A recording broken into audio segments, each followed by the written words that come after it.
The psychology of people who realize they can't leave the cartel and why it's already too late. You thought you could walk away. You believed there was a moment. A way out. There wasn't. There is a specific kind of person who realizes this too late, not when they join, not when things start to feel wrong, but at the exact moment they understand something deeper. You don't leave, you adapt. At first it doesn't feel like a trap. It feels like a decision. You tell yourself it's temporary, just a phase, just something you'll do until things get better. And this is where people misunderstand everything, because the system doesn't hold you in place. It changes you until you don't want to leave. But something changes. You start with behavior. You follow instructions. Small ones at first. Drive here. Deliver this. Don't ask questions. And you don't. Not because you're weak, but because your brain is wired for survival. This is called survival psychology. When your environment becomes unpredictable, dangerous, unstable, your mind prioritizes one thing: stay alive, not be right, not be moral, not be free, just alive. And this is where people break, because survival doesn't require courage. It requires adjustment. You start to notice patterns: what gets rewarded, what gets punished. Silence becomes safety, obedience becomes protection. And slowly, you begin to change your thinking. You don't leave, you adjust. At first, you question things. Why this? Why them? Why me? But questions are dangerous.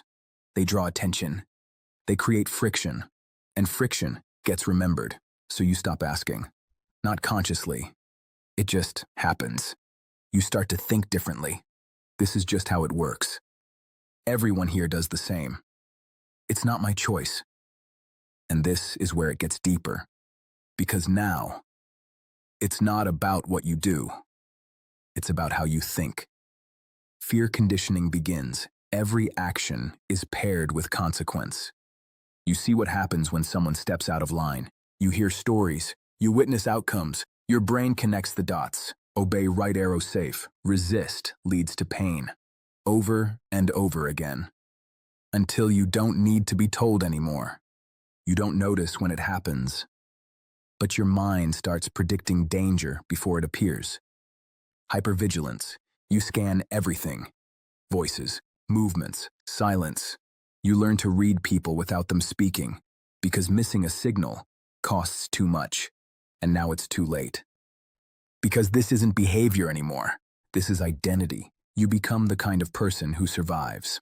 And survival has rules. You don't leave, you adapt. But this isn't really about cartels. It never was. This is about what happens to a human mind inside any system where leaving has consequences. A job, a relationship, an environment, where staying feels safer than escaping. No one tells you this. The real trap isn't physical, it's psychological, because at some point, you stop seeing yourself as someone who can leave. You start seeing yourself as someone who belongs there. And this is what changes you. Your identity shifts. You are no longer the person who entered. That version of you asked questions, felt things, doubted. This version doesn't, because doubt is dangerous. Emotion is risky. Attachment is weakness. So you shut it down. You become controlled. Calm, measured, detached. But something changes. You stop feeling things the same way. Not completely. Just enough. Enough to function. Enough to survive. Emotional numbness isn't a failure. It's adaptation. Your brain protects you.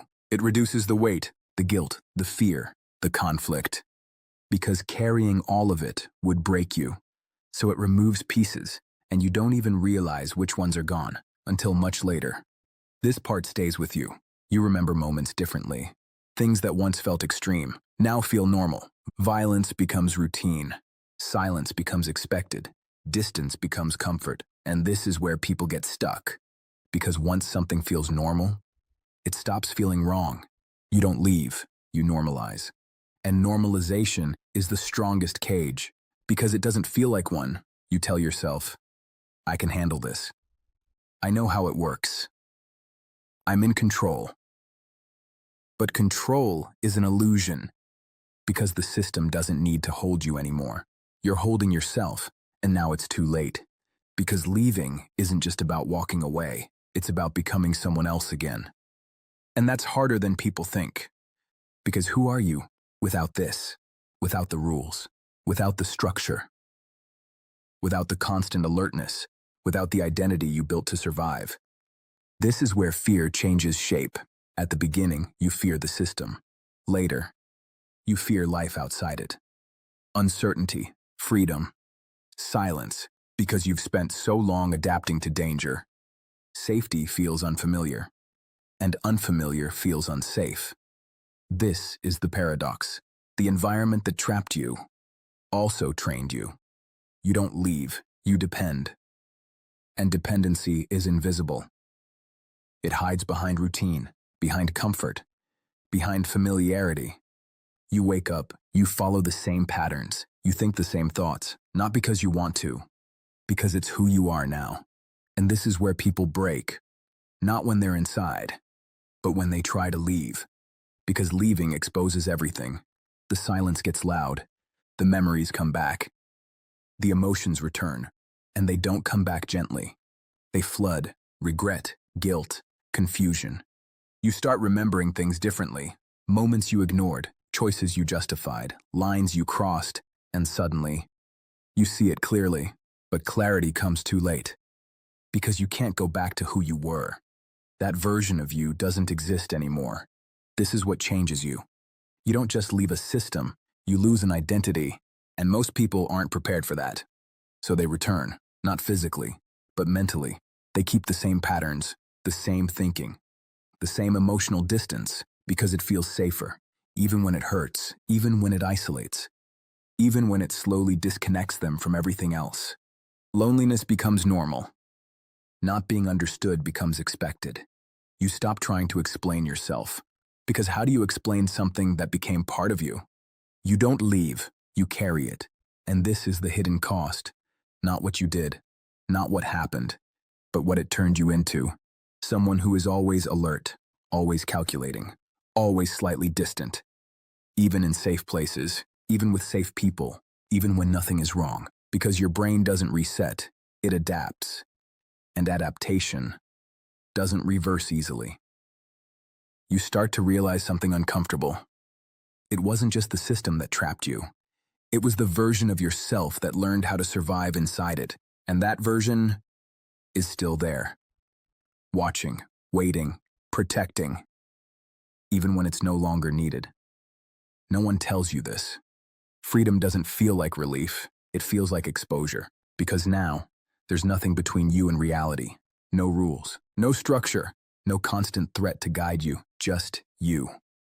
And that can be terrifying, because for the first time, you have to decide who you are again. And most people don't know how, so they fall back into familiar patterns. Control, distance, silence, the same things that once kept them alive, now keeping them stuck. You don't leave, you repeat. And this is where the cycle continues. Not because you're forced, because it's familiar, because it's predictable, because it feels safe, even when it isn't. And this is the question no one wants to ask. If you were placed in that environment, if your survival depended on adapting, if leaving meant losing everything you've become, would you actually walk away, or would you stay and call it normal?